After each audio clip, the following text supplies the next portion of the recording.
The Twilight of the Idols by Friedrich Nietzsche. Chapter 1. Maxims and Missiles. 1. Idleness is the parent of all psychology. What? Is psychology then a vice? 2. Even the pluckiest among us has but seldom the courage of what he really knows. 3. Aristotle says that in order to live alone, a man must be either an animal or a god.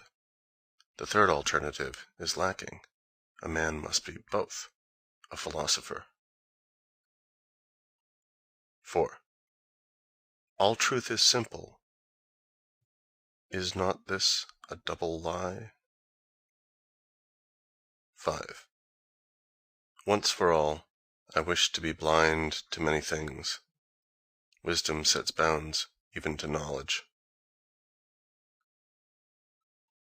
6. A man recovers best from his exceptional nature, his intellectuality, by giving his animal instincts a chance. 7. Which is it? Is man only a blunder of God, or is God only a blunder of man? 8. From the military school of life. That which does not kill me makes me stronger. 9. Help thyself, then everyone will help thee. A principle of neighbor love. 10. A man should not play the coward to his deeds. He should not repudiate them once he has performed them. Pangs of conscience are indecent. 11. Can a donkey be tragic, to perish beneath a load that one can neither bear nor throw off? This is the case of the philosopher. 12. If a man knows the wherefore of his existence, then the manner of it can take care of itself. Man does not aspire to happiness, only the Englishman does that. 13. Man created woman, out of what? Out of a rib of his God, of his ideal. 14. What? Art thou looking for something? Thou wouldst fain multiply thyself tenfold, 100-fold? Thou seekest followers? Seek ciphers. 15. Posthumous men, like myself, are not so well understood as men who reflect their age, but they are heard with more respect. In plain English, we are never understood, hence our authority. 16. Among women. Truth? Oh, you do not know truth. Is it not an outrage on all our pudeurs? 17. There is an artist after my own heart, modest in his needs. He really wants only two things, his bread and his art. Panem et circum. 18. He who knows not how to plant his will in things, at least endows them with some meaning.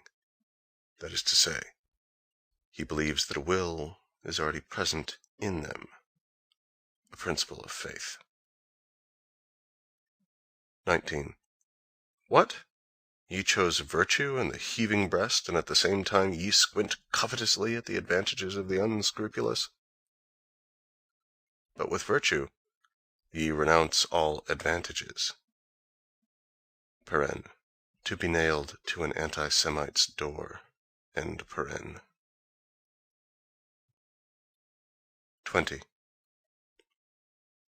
The perfect woman perpetuates literature as if it were a petty vice, as an experiment, en passant, and looking about her all the while to see whether anybody is noticing her, hoping that somebody is noticing her.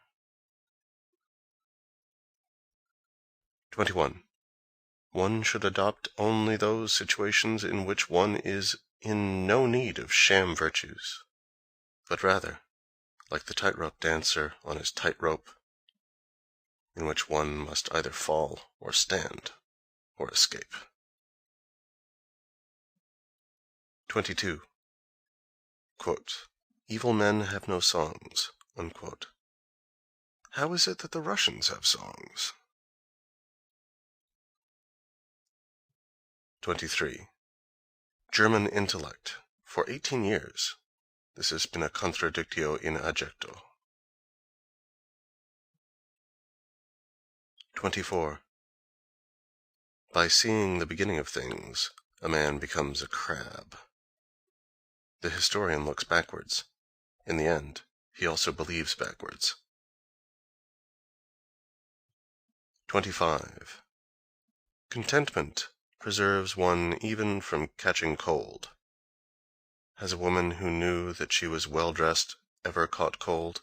No, not even when she had scarcely a rag to her back. 26. I distrust all systematizers and avoid them. The will to a system shows a lack of honesty. 27. Man thinks woman profound. Why? Because he can never fathom her depths. Woman is not even shallow. 28. When woman possesses masculine virtues, she is enough to make you run away.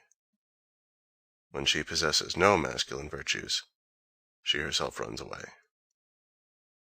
29. How often conscience had to bite in times gone by!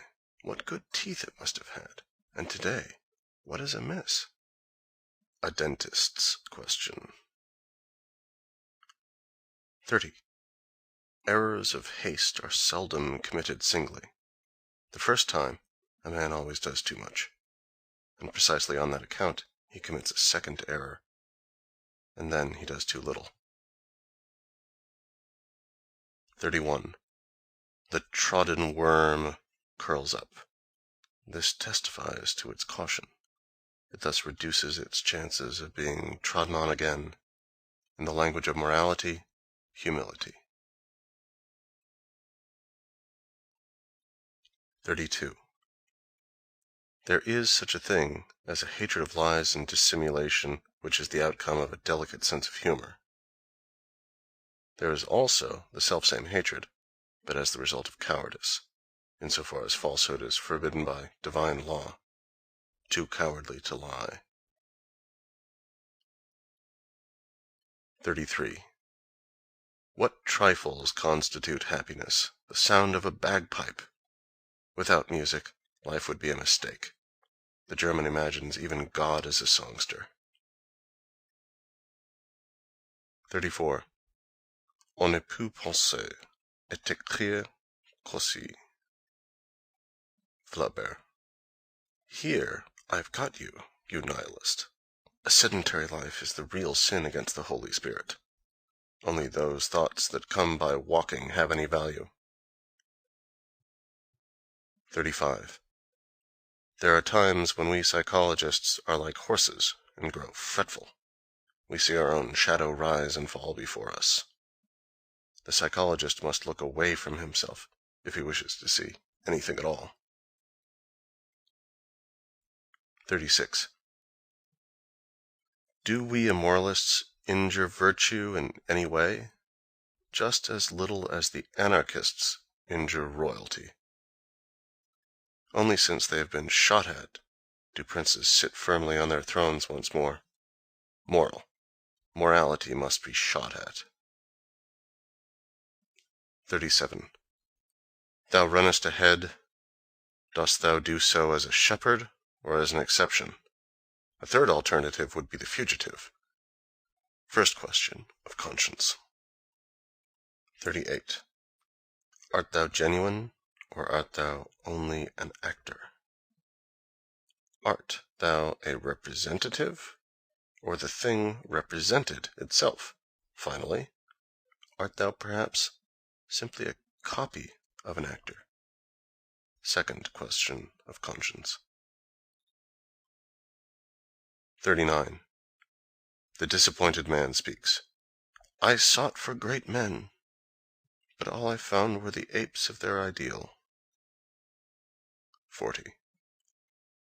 Art thou one who looks on, or one who puts his own shoulder to the wheel? Or art thou one who looks away, or who turns aside? Third question of conscience. 41. Wilt thou go in company, or lead, or go by thyself? A man should know what he desires, and that he desires something. Fourth question of conscience. 42. They were but rungs in my ladder. On them I made my ascent. To that end I had to go beyond them. But they imagined that I wanted to lay myself to rest upon them. 43. What matters it whether I am acknowledged to be right? I am much too right, and he who laughs best today will also laugh last. 44. The formula of my happiness, a yea, a nay.